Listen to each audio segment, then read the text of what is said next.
Hi, and welcome to BizTech's APAC Cyber Security Show. Every week, we update the region on the latest threats and incidences to help you better protect yourselves.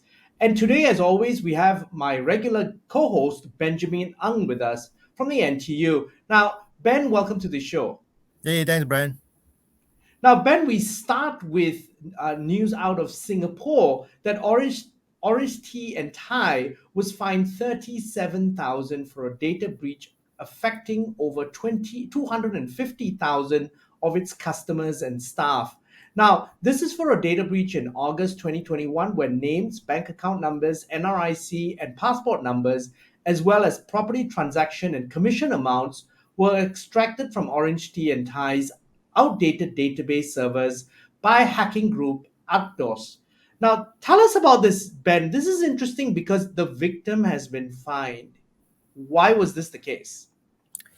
Brian, this is one of the cases where the Personal Data Protection Commission, which is the regulator for data protection, found that the company, which is a real estate company, didn't do enough to protect its customers' data.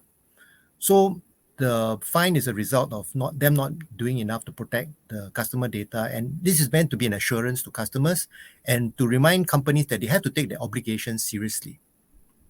Okay, so this is an interesting thing because now we see a shift not only in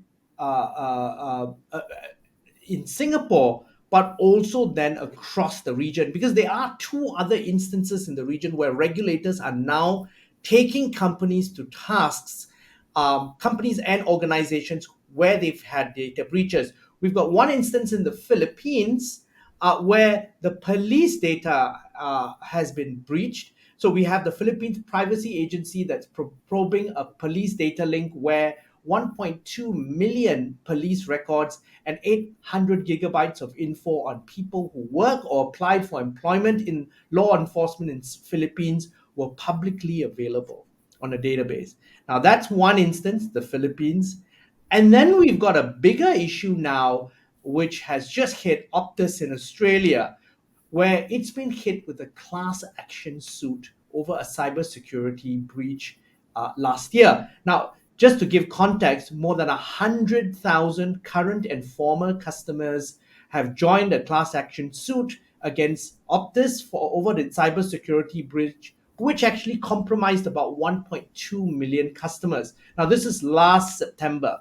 Now, the Australian government as well has got into the act in terms of trying to make sure that companies are a little bit more responsible for their actions, and they've set up a new cybersecurity body and have started to overhaul the rules around this.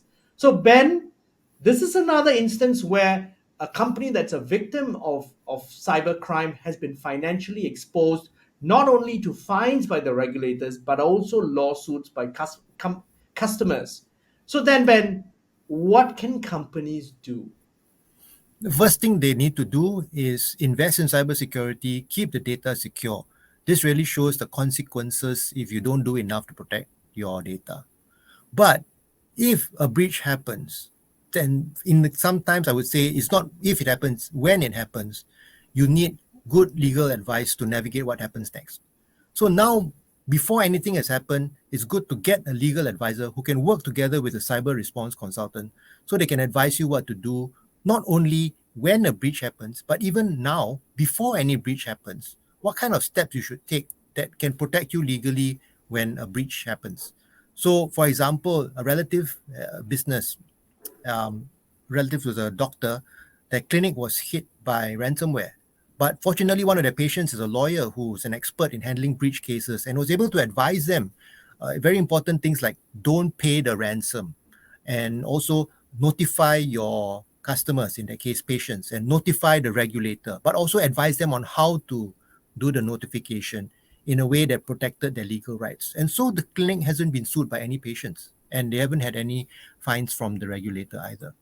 So, Ben, this is a very important thing. So, in other words, if I'm a company, however large or perhaps slightly smaller companies as well, we probably have a lawyer on retainer or so forth, perhaps then a crisis management plan around cybersecurity needs to be drawn up. I'd say that our usual lawyers that we have for a company who are doing things like corporate secretarial are not the ones who will have the expertise, but you should ask them who can they recommend to just be on call if anything should happen. Okay, and this is interesting because again, back to a lot of companies now have PR on strategies on crisis management if certain crises hit. I think this is something that is a neglected area that probably most corporations, especially listed corporations, onward, really need to think about and have in place. Oh, yes, definitely. Ben, thanks for coming on the show. It's been a fascinating instance in terms of things that happened this week. That's it for this week's APAC Cyber Security Show. We've been speaking to Benjamin Ang, the head of Cyber and Homeland Defence at the Centre of Excellence of National Security at the NTU, uh, on BizTech's Asia Pacific Cyber Security Show. I'm Brian Fernandez. This interview will be on our website, www.biztech.asia, as well as our social media platforms. It'll also be on our syndication partners, TV stations, radio stations, and websites. Thanks a lot for tuning in.